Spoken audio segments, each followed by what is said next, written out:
to the real human people level, but you've been having a little bit of a look at people who are attempting to defy tyrants. Yeah. Earlier when I talked about Texas Governor Greg Abbott contradicting himself in both his words and his policies as he claims to be the border defender, as I've been researching this, I came across something here that I've seen before, and it really fits the situation. I would also refer it to what the British Prime Minister was saying earlier, and David was talking about it in today's broadcast, that it was sort of empty words, and the people are subjectively encouraged to just fill in the blanks. Well, when you look at the doctrine of the lesser magistrates here, once again, the doctrine of the lesser magistrates, it's something that was developed in 1550 by German Christian men. And this really outlines kind of a governance framework that would be in the interest of freedom, God, and country. And it's something that Greg Abbott could, but is not. He could be, but is not observing, according to some of the people I've been talking to about this. And what is the lesser magistrate doctrine? Well, let's look at it a little bit.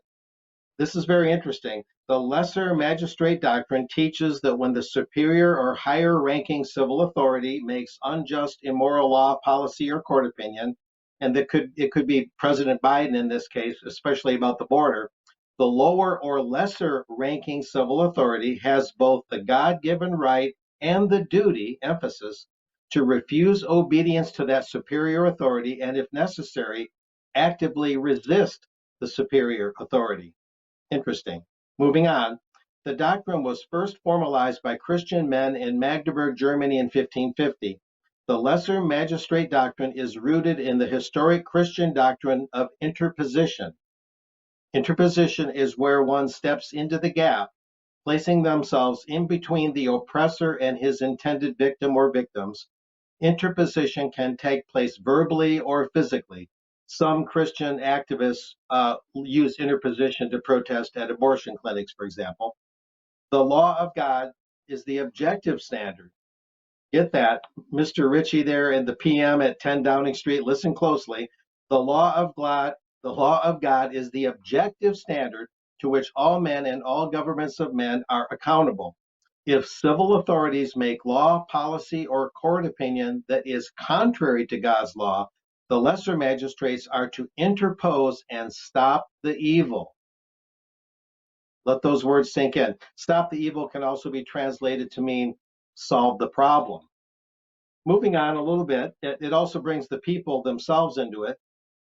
The duty of the people, meanwhile, is to rally with the interposing magistrates. All public authorities, magistrates, possess lawful authority. If federal authorities do wrong, think of Biden again, it is the duty of state, hear that, Mr. Abbott, county and local authorities to step in and stop the evil or solve the problem.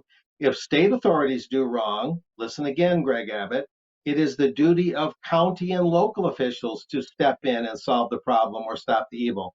State, county, and local magistrates take an oath to uphold both their state constitution and the U.S. Constitution. They do not take an oath of subservience to the federal government, nor do they take an oath to blindly obey the authority above them. And a lot of people, I think, wrongly assume that when a state official, let's say Governor Abbott of Texas, takes an oath to uphold both the state and federal constitutions, that the federal part is an act of subservience. It is not. And so Greg Abbott, just to name one example of many, is in that unique position, if he's aware of this doctrine of all, that yes, he argued in his letter to Biden that Biden's primary federal job is to secure the border.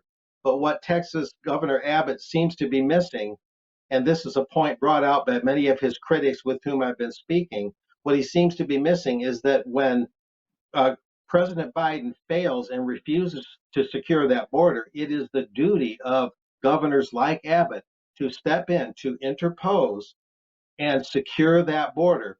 Because one thing that many of Abbott's critics have pointed out to me, these border ranch hands and border ranchers, is that when Biden got in office in 2021, he immediately went to war against Texas, doing whatever he could to facilitate larger and larger numbers of people entering the Lone Star State illegally. So Abbott's critics say, has known from day one that Biden is not going to do anything substantive, if anything at all, to stop the border breach. And so Abbott has no excuse, according to his critics. This is not my opinion so much, it's theirs. Abbott has no excuse in not taking the ball and running with it and securing the border where he knows Biden will not do it. And again, it cannot be emphasized too strongly that when Abbott invoked the invasion of Texas, he did it through both the U.S. and the state constitution. So absent any federal action, that state constitution becomes the central tool through which Abbott is duty bound, his critics say, duty bound to secure that border when the feds won't do it. And it's an interesting thing to move on. There's one more point about the doctrine of the lesser magistrate that's also very important before we get to Matt Trewhella there. They are, and there's 4 planks to this doctrine, and it's in the order of importance. Self-government, number 1. Family government, number 2. Church government, number 3. And last, civil government. Each has its own role, function, and limits.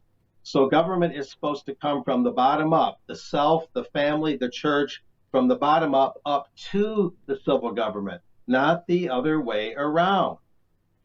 And moving on to the last plank of this all-important topic, we're showing here Matt Trewhella. He's the pastor of Mercy Seat Christian Church, founded in 1988 in the Milwaukee, Wisconsin area.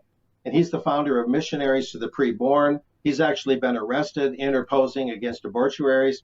Through his research and teaching on the biblical studies of the lower magistrate, Pastor Matt Trewhella came across the Magdeburg Confession, which is an all-important historical work that became the first in the history of mankind to set forth in a doctrinal format what only later became to be known as the lesser magistrate doctrine.